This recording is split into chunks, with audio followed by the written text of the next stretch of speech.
Good evening. Welcome to Living Local. I'm your host, Stephen Walker, and tonight's kind of special. I'm going to take you to Connell's Orchard in Chippewa Falls so we can check out their haunted walk that's opening tomorrow night, just in time for spooky season. We'll get a weekend weather outlook from Nathan Himsel. I will see if you got a minute, and the Amundsen Appliance Week that was is coming in just a second. But we're also going to talk to a bona fide legend.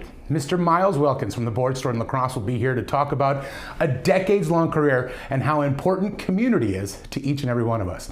However, as I alluded to before, it is time now for the Amundsen Appliance Week that was. When it came to care for patients battling addiction and or struggling with mental health issues, the closures of Chippewa Valley Hospitals and the L.E. Phillips Libertas Treatment Center left a sizable hole. There is now a new center in Eau Claire that's hoping to fill that gap. In the meantime, these people still need help because for a lot of them, being on some of these medications is a lifeline to help maintain their sobriety. And what Zach and I offer is a small clinic with a personalized touch. Everything is individualized to each person. We do not do cookie cutter medicine. We tailor all of our treatments to each person specifically and try to develop a really good relationship. The Next Chapter Health and Wellness Clinic offers help for those struggling with substance abuse or mental disorders. Clinicians with the Next Chapter said they are most interested in offering care, a helping hand, and a friendly ear. That compassion and that understanding in a small environment. A lot of people don't seek treatment because of the stigma of addiction and mental health, and they're afraid to ask for help. They're afraid to go to the emergency room and be judged, and let them know that recovery isn't just possible, it's probable. That recovery, whenever you find it, is something that is just transformative for a person. On the other hand, for those who are younger, it can really affect that it's hard to see the consequences when you're younger, the long-term consequences that can occur from substance use. Staff with the Next Chapter say they are building upon a foundation of both in and outpatient care. Very familiar with medications and the process to help with withdrawal management. So if somebody is concerned about their withdrawal, we have that experience, and although we aren't inpatient, we can still help. Most importantly, staff of Next Chapter want those struggling with these issues to know they do not have to fight alone. Since 2005, Wonder State Coffee in Viroqua has been roasting and creating coffees from around the world. In 2015, they turned their attention to the community they live in and the global impact they can make to become one of the first roasteries in the world utilizing solar power. Going solar for us was an opportunity to really mitigate the stress we're putting on the place where we live. So going solar was really an opportunity for us to take that next step, take responsibility for the impact we're having, and move the needle. We really believe that business can be a force for positive impact. The 30 kilowatt grid-tied solar array provides all of the energy used by Wonder State. Co-owner Caleb Nichols says the $35,000 system actually provides more energy than they need. In the days that it's not sunny, we're able to tap into the grid to use power from the grid, and then in the days that this overproduces, it feeds the grid. So we keep track of how much we produce and how much we use. We're overproducing, about 15% more power we're creating through the solar setup than what we're using. Nichols says he would like to see more businesses consider the benefits of being earth conscious. We want to really tread lightly on the planet and use our resources as we're growing to invest more deeply in thinking about ways that we can show up responsibly to minimize our carbon footprint. Just be a leader, I think, in the field of coffee for other roasters and other businesses who are starting to grow and maybe have more resources to invest in things like solar or things like composting. The average lifespan of a solar array is 30 years, and Nichols says solar power will help Wonder State produce coffee for many years to come. Wonder State also recently became a B Corp certified company. That's a certification for companies that have met high standards of social and environmental performance. The city of La Crosse has been celebrating Oktoberfest for 64 years, but are you aware of the history of that event or just how grandiose it is on a global scale? La Crosse Public Archivist Scott Brower told us that the La Crosse Oktoberfest, or Das Bestfest, is the longest running fest in the Midwest and one of the longest in the U.S. He said the festival started as an answer to the lack of celebrations in the city. In 1960, civic leaders really were considering trying to develop a new citywide celebration event. They really hadn't had one in the city of La Crosse since the Winter Carnival in the 1920s, early 1920s. Then they had heard that G. Heilemann Brewing Company had been also planning to create some sort of annual event, promotional event for their products, and they started working together. The Chamber of Commerce came on board as kind of the sponsoring organization for the first one in 1961, and so 1961 was that first year of Oktoberfest celebration in downtown La Crosse. The festival grew pretty rapidly. By 1964, performers like Louis Armstrong were performing in the tent, and overall attendance had grown to 39,000 people. That's a record that still stands today. In '65, the city decided that Oktoberfest needed a more substantial and dedicated leadership. They organized a new nonprofit organization called La Crosse Festivals Incorporated that would become the fiscal sponsor of Oktoberfest and be able to have a board that served year-round, be able to have a planning committee that served year-round. And 1965 was the first year of that organization running Oktoberfest. In the late 1960s, they determined they really needed a permanent festival grounds, and the first year of the permanent festival grounds that exist to this day was 1971. Since then, revelers flock to the fest grounds every year to pa to their heart's content. In case you were wondering, the very first Oktoberfest was celebrated in Munich, Germany in 1810 to honor the marriage of Prince Ludwig to Princess Theresa von Sachsen-Hilden-Burgensen. And yes, I did practice how to say that in the mirror. Well, guess what, friends? Whether you are happy about it or not, winter is on its way, which means it's time to start thinking about alternate side parking. Now, in most of our viewing area, alternate side parking will start on November 1st. There are some outliers that have starting it on November 15th or December 1st. Some people have it starting when the first snow flies. In fact, if you want to know the truth, La Crosse doesn't wait to do alternate side parking until they've declared a snow emergency. So, as a reminder, alternate side parking means between the hours of enforcement, you must park on the same side street as that day's date. Even days, park on the even side of the street. Odd days, park on the odd side of the street. And if your address ends in an even number, that's the even side of the street, and vice versa. Also, important to note, you are parking for the next morning in most cases. If you're parking your vehicle on the street and it's 5 p.m. on the 22nd, then you would want to park on the odd side of the street because during the hours of enforcement, it would be an odd day, the 23rd. Now, if all of that is still confusing, which I completely understand, all of the information can be had on your city's website or by contacting parking enforcement in your cities. Just know, when the snow flies, you probably want to park on the alternate side of the road. Now, that has been a check on the Amundsen Appliance Week that was. If you don't know who Miles Wilkins is, I guarantee you know his voice, and you probably know his face. When it comes to iconic marketing personalities and catchphrases, Miles' warm, smiling face staring down at you in a hat to mark the season, and his smooth baritone simply saying, "The board store." It stands right up there with Don't Worry, Call the CarX Man and 588-2300 Empire. When we come back, I get to sit down with the legend himself to talk about legacy, community impact, and how he became synonymous with home improvement in the Coulee region. Stick around. I'm Stephen Walker. This is Living Local.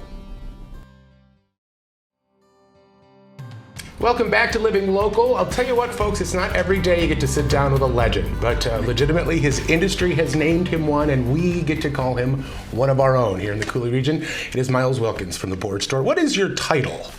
Well, some people, yesterday was Boss's Day. I guess I'm a boss, Okay. CEO.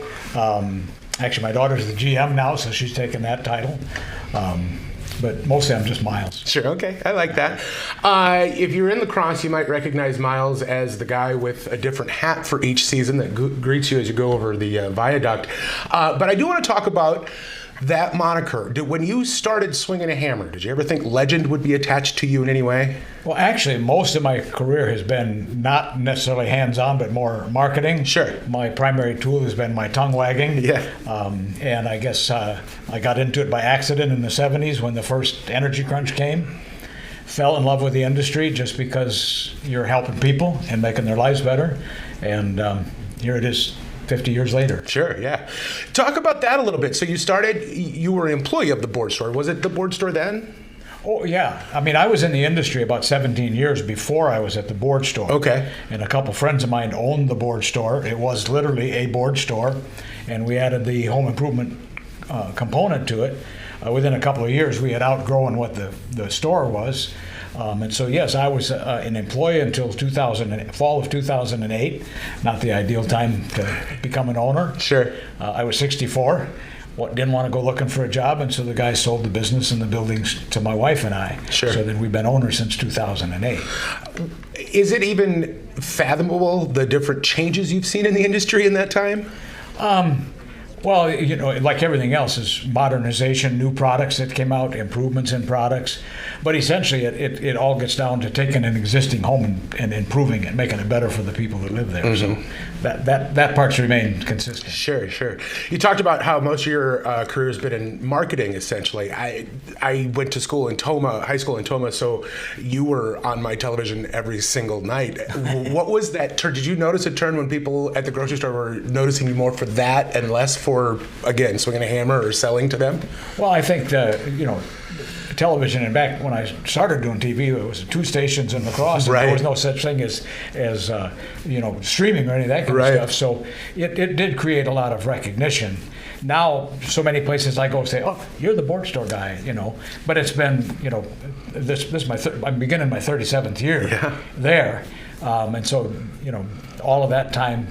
You automatically kind of get recognized. Have you seen, I know I have, legitimately, but have you seen people dress up as you for Halloween? Because I've seen it downtown. Oh, and I wasn't aware of that. Yeah, I have seen them miles from the board store downtown, and it's you, usually with an Oktoberfest hat, because I think that's the most iconic one. How did that start? How did the billboards start with the different hats? Well, actually, one of the most genius marketing things that ever came is it was a lady that worked for the sign company, it was Collins Sign then, and that billboard became available.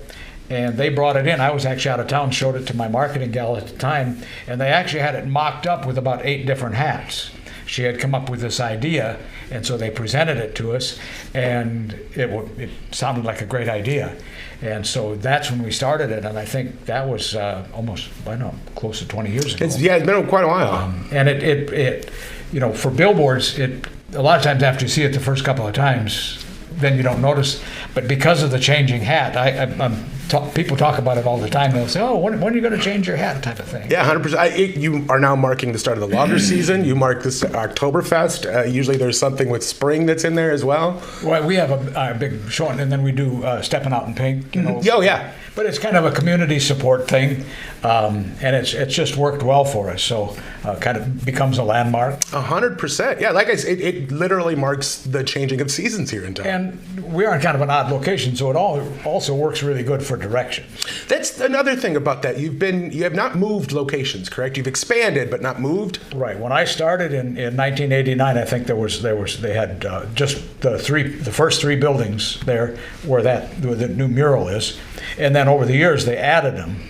And so by the time 2008 came around, when we purchased the company, it was all 8 buildings in a row and that vacant lot. There was still an old house on that vacant lot at that point in time, and that got taken down. So, but we've been in the same location. Well, actually, the board store has been in the same location since about 1985. Oh, wow. Okay.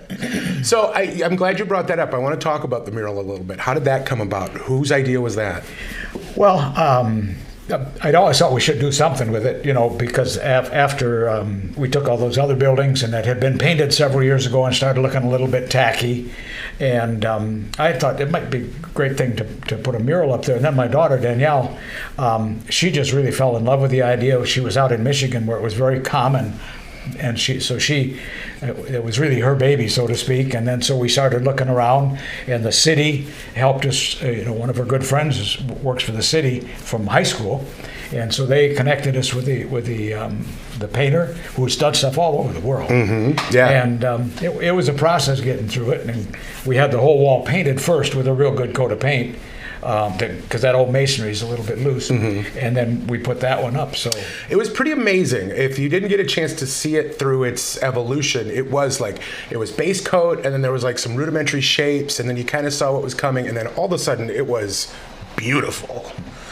Are you proud of that? Oh yeah, I think it's It uses that space. It's non-commercial. You know, I mean, people know where we are. Our sign's on the outside. It's kind of like just a way of participating in the community. And it mostly, if you look at it, it mostly represents La Crosse and the north side of La Crosse, which was part of what we were trying to do. Is that an actual photograph? Are those your grandkids in that picture? No, actually, that's from some time back, I think in the 60s or something. Oh, really? Taken in Copeland Park. Oh, okay. That's an old photo we found, and it just happened to be fitting. Yeah. I'm not even sure the people in that photo are alive. Sure. It looks like it could have been taken last year, honestly. Yeah. But it also is a testament to Pat and Landon's work that it looks like a photo. Oh, right. And I do, if you weren't aware, Pat Perry is legendary with his murals, but also there's a local flavor because Landon Shealy was his apprentice, who is a local artist. He has 2 or 3 murals up here in town as well. Yeah, he's done a lot of stuff. Interestingly enough, he was my son's best friend in high school. Oh. So Landon and I have a connection that goes back many years too. Sure. Welcome back to Living Local. We're going to get more from Miles in just a bit, but we've got to check on that weekend weather outlook. Here's Nathan Himsel. We finally have some frost making its way into the area. It's quickly getting cold, and we'll see that on Friday where we start off with some frost, but it does become fairly sunny outside. Those temperatures will reach right around the mid-50s. That holds right through to Saturday where frost isn't so much of an issue, but we see those temperatures right around the mid-50s again with mostly sunny skies. Sunday reaching into the lower 60s, partly sunny as well. Let's break down that futurecast. We're going to see that cloud cover can build and quickly move out of the area throughout the weekend. You might have some rain as you head towards Saturday morning, but should be fairly light and move through pretty quickly as you go right towards your afternoon and evening. And then as we head towards Sunday, clears up quite a bit once again. For Friday, we are seeing that these highs are going to be right around the lower 50s as you look farther north into the Cooley region near Ladysmith as well as Eau Claire. And then as you head farther south down towards La Crosse and Viroqua there, you're going to be right around the mid-50s. Now as you move over towards Saturday, this is where you're going to see that Ladysmith is right around the mid-50s, and it doesn't change as you head farther south down towards the Chippewa Valley. Forecast highs for Sunday, again, not too much of a change, right around the upper 50s. Farther north, this is going to hold consistent right down towards the south as well, so it might be the time to kick on those heaters. Back to you. And that, I think, is a testament to what you've done since the 70s, your entire career. It's all been so focused on the Cooley region. Has that been a focus from the beginning for you, or was that something you grew into? Well, I think basically we're in La Crosse. That's where our business is. I mean, for a business, we serve about a 60-mile radius, and so our focus has always been local. We've not branched out, not been bought up by an equity company or any of that kind of stuff. So it's community. I mean, that's stepping out in pink. That's always been a community thing for us.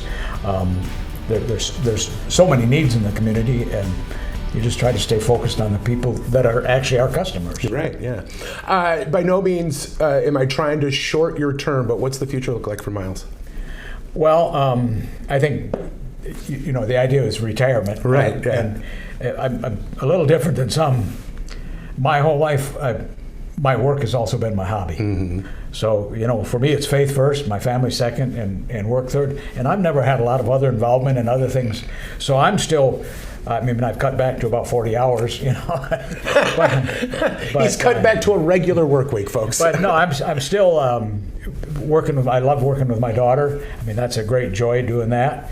And so I'm sure I'll be involved for some. I'm also trying to get a little bit more free time. My bride of 54 years likes to, if we want to travel or something, to have the freedom to do that. So, but I see myself being involved. I've been blessed with good health. Yeah. You know, and so I'm still. I think the day you're not involved is a sad day for the Cooley region, to be completely honest. I don't know if you guys caught that, but he was kind of paraphrasing Vince Lombardi there. God, family, and the Green Bay Packers, Right. but it's God, family, and the board store. Yeah. I think that's a good way to stop. He is Miles Wilkins.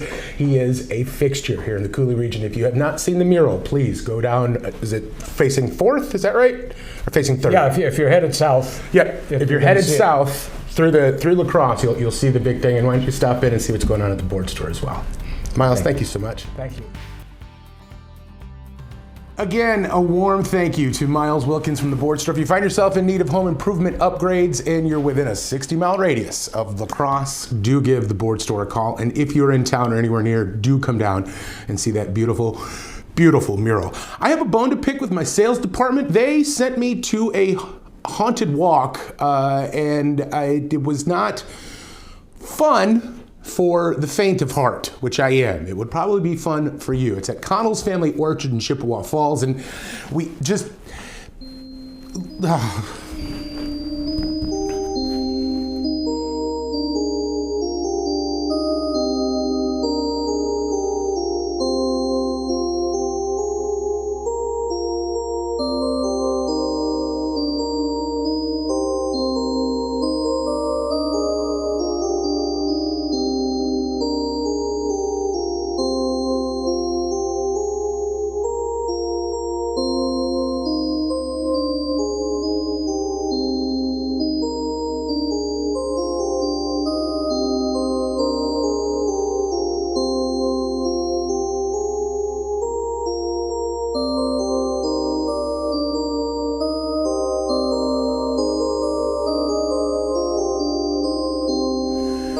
That's Connell's Haunted Walk at the Connell's Family Orchard in Chippewa Falls. That's 19372 County Highway 00 in Chippewa Falls. And let me tell you, I did enjoy the pies, the donuts, and the cider that they have there as well. So go find out what's going on at Connell's Family Orchard. Starting tomorrow night, actually, the Haunted Walk will start, and then it runs through November 1st. We're just about out of here on Living Local. When we come back, I'll ask if you got a minute.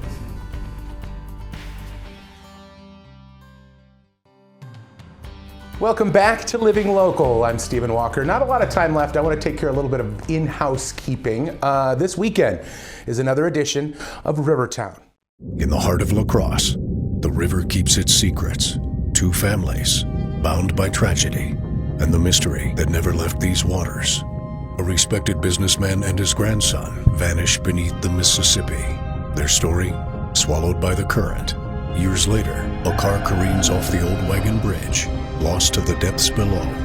Two disasters, one river that remembers them all. Rivertown, October 26th at 9:35 p.m. That's coming this Sunday at 9:35 p.m. Two stories of tragedy and heartbreak right here in our sleepy little Rivertown. 9:35 on Sunday, like I said, following First News at 9, and then it'll be on our website, wiproud.com, the very next day. I want to take a minute to talk about partners, if you got a minute. If you have a partner that's as special as mine, you're a very, very, very lucky person. My wife is strong, talented, dedicated, and absolutely one of a kind. So I wanted to take a minute, as long as I have the platform, to say thank you, Michelle. I see you, I love you, and I'll be home soon. Thanks again to Miles Wilkins from the Board Store for sitting down with me for a very, very long time. Again, please come down to La Crosse and see that mural, if nothing else, and stop into the Board Store and say hi to Miles and the team. Thanks to Connell's Family Orchard for allowing me to walk through your haunted walk. If that looked fun to you, you're a lot stronger than I am, and it opens tomorrow night, runs through November 1st in Chippewa Falls. Next week, it's spooky season. You might see Evil Steve come out. A couple of tricks with those treats. Either way, we'll be here 6:30 Thursday night for Living Local. See ya.